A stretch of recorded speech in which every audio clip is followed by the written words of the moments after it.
Hello everyone. इस video में हम लोग सेमेस्टर 3 के पॉलिटिकल साइंस का माइनर 2B का क्वेश्चन पढ़ेंगे। तो इसका यूनिट 1 है, जिसका पहला है इंट्रोडक्शन टू ह्यूमन राइट्स। ठीक है, तो देखिए पहला क्वेश्चन इसमें क्या है, meaning of human rights and इसको रिलेशन विथ अदर राइट्स, कि ह्यूमन मानव अधिकार क्या होता है और उसका अन्य अधिकारों के साथ क्या संबंध होते हैं। तो चलिए वीडियो स्टार्ट करते हैं। राष्ट्रीय और अंतर्राष्ट्रीय दोनों ही स्तरों पर तथा लगभग पूरे विश्व में आज मानव अधिकार एक जीवित मुद्दा बन गया है। यानी कि नेशनल और इंटरनेशनल दोनों ही स्तरों पर ये जो मानव अधिकार है वो एक जीवित मुद्दा बन गया है। मानव अधिकार का आधार रंग, जाति, लिंग, धर्म या अन्य भेदभाव के बिना मानवीय गरिमा और उसके पूर्ण उपयोग के लिए सम्मान की भावना है। मानव अधिकार का क्या मतलब होता है कि किसी भी व्यक्ति को उसके रंग, जाति, लिंग या धर्म या अन्य भेदभाव के बिना मानवीय गरिमा और उसके पूर्ण उपयोग के लिए सम्मान की भावना होता है। यानी कि इन रंग, जाति और लिंग पर किसी का हम भेदभाव ना करें और एक ऐसे जगह रहें जहाँ मानवीय गरिमा बनी रहे और उनको बहुत अच्छे से सब सम्मान की भावना से देखें और सम्मान मिलता रहे। मानव अधिकारों को व्यापक रूप में व्यक्ति के ऐसे अधिकार समझा जा सकता है जो व्यक्ति के गरिमामय जीवन के लिए आवश्यक हैं। मानव अधिकार को ऐसा अधिकार समझा जाता है जो व्यक्ति के गरिमामय जीवन के लिए आवश्यक है। ये अधिकार व्यक्ति के व्यक्तित्व को पर्याप्त विकास, यानी कि जो व्यक्ति होता है उसको पर्याप्त विकास और खुशहाली के लिए ज़रूरी है। मानव अधिकार वैसे अधिकार होते हैं जो व्यक्ति को उसके विकास और उसकी खुशहाली के लिए दिए जाते हैं। मानव अधिकारों को सर्वव्यापी व्यवस्था का उद्देश्य सभी समाजों में व्यक्ति के सम्मानपूर्ण जीवन के लिए परिस्थितियों का पुनर्निर्माण और पुनरीक्षण करना है। यहाँ का मतलब है कि मानव अधिकार जो है उसका जो उद्देश्य है वो सभी समाज के व्यक्तियों के लिए सम्मानपूर्ण जीवन के लिए पारिस्थितिक और पुनर्निर्माण की परीक्षण करना है।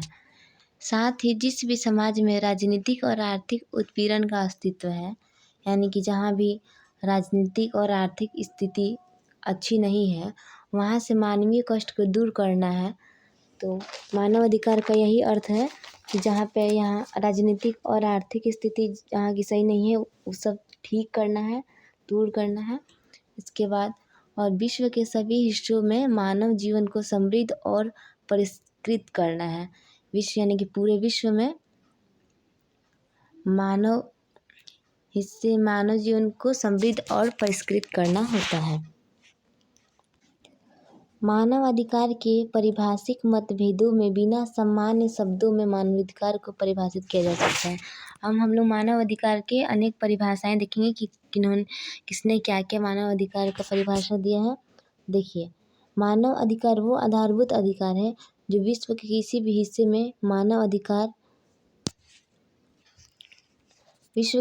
हिस्से में निवास करने वाले प्रत्येक व्यक्ति को मानवोचित गुण होने के कारण मिलने चाहिए।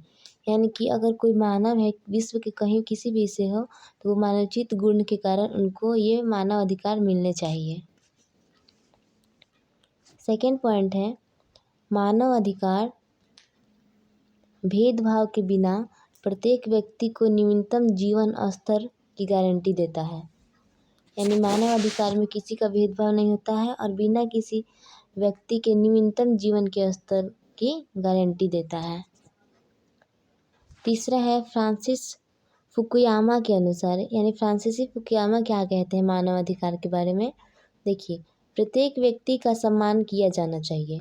ये कहते हैं कि जितने भी व्यक्ति हैं सबका सम्मान करना चाहिए और यह विचार व्यक्तिगत गरिमा के ढांचे के पर्याप्त निर्णायक मानव अधिकार है। और इस सारे व्यक्ति में आनी चाहिए ऐसी भावना कि हम सभी व्यक्तियों का सम्मान करें। और वो तर्क देते हैं कि इतिहास का प्रगति लोगों को मानव अधिकारों के समर्थन की प्रेरणा प्रदान करता है। फोर्थ पॉइंट है, मानव अधिकार वे अधिकार हैं जो प्रत्येक व्यक्ति को जन्म से ही मनोवित गुण होने के कारण प्राप्त होते हैं।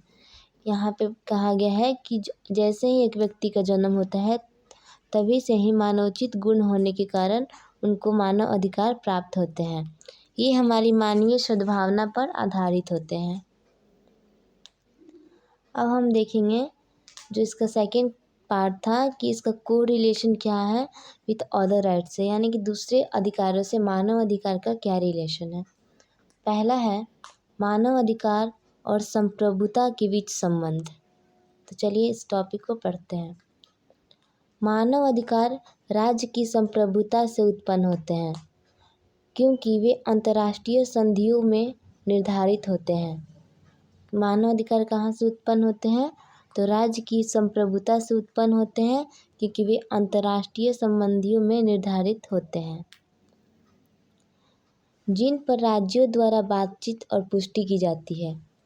राज्य की जब मीटिंग होती है तो इस टॉपिक के बारे में बातचीत की जाती है और इसकी पुष्टि की जाती है। मानव अधिकारों के संबंध में राज्यों का दायित्व है कि वे बिना किसी भेदभाव के अपने क्षेत्र में या अपने अधिकार क्षेत्र के तहत सभी व्यक्ति के मानव अधिकारों का सम्मान करें और उनकी रक्षा करें। मानव अधिकार के संबंध में कहा गया है कि राज्यों का दायित्व है कि वे बिना किसी भेदभाव के, यानी कि किसी से भी कुछ भी भेदभाव ना करें और अपने क्षेत्र में या अपने अधिकार क्षेत्र के तहत सभी व्यक्ति के मानवीय अधिकारों का सम्मान करें और उनकी रक्षा करें। सेकंड है मानव अधिकार और स्वतंत्रता के बीच संबंध।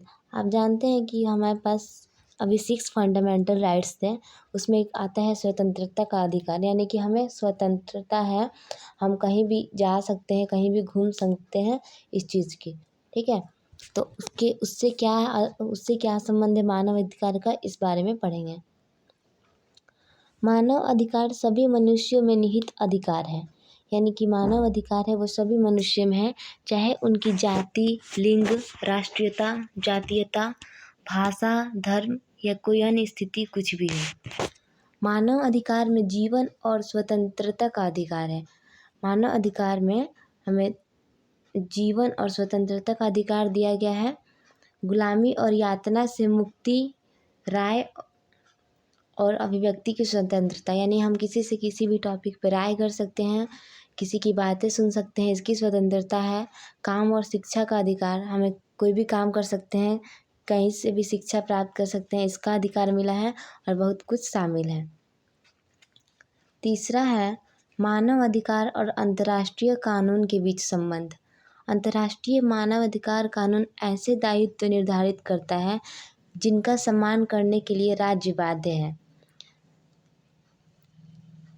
अंतर्राष्ट्रीय संधियों के पक्षकार बनकर राज्य मानव अधिकारों का सम्मान करने, उनकी रक्षा करने और उन्हें पूरा करने के लिए अंतर्राष्ट्रीय कानून के तहत दायित्व और कर्तव्य को मानते हैं। तो यहाँ पे 3 टॉपिक हो गया। अब 4th पॉइंट देखते हैं, मौलिक अधिकार और मानव अधिकार के बीच क्या संबंध है।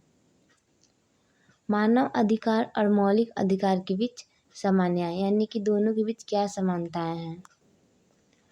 अधिकारों की दोनों श्रेणियों का उद्देश्य व्यक्ति की गरिमा, स्वतंत्रता और कल्याण की रक्षा करना और बढ़ावा देना है।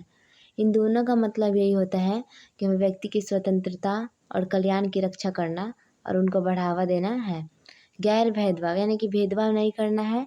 कानून के समक्ष समानता, यानी कि कानून के समक्ष सब समान है। और अभिव्यक्ति की स्वतंत्रता, यानी हम अपनी कोई भी बातचीत कर सकते हैं, इसकी स्वतंत्रता मिली है। जैसे मूल सिद्धांत मानव अधिकार और मौलिक अधिकार में आम है। अब 5th पॉइंट देखेंगे, मानव अधिकार और समानता के बीच संबंध। मानव अधिकार और समानता हमें मिला है, समानता सभी समान है, इसके बीच क्या संबंध है। राजनीतिक दर्शन और सामाजिक सिद्धांत की सदियों से ये 2 अवधारणाएं विकसित हुई है।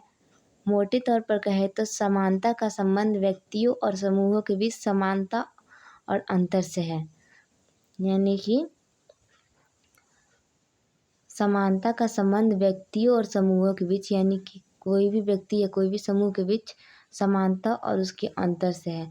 मानव अधिकार का संबंध सभी व्यक्तियों की मौलिक संपत्तियों से है। यानी जितने भी उनकी मौलिक संपत्ति है या जो मौलिक अधिकार हैं उनसे इसका संबंध है। तो यहाँ पे आपका कंप्लीट होता है। आई होप कि आपको वीडियो अच्छा लगा होगा।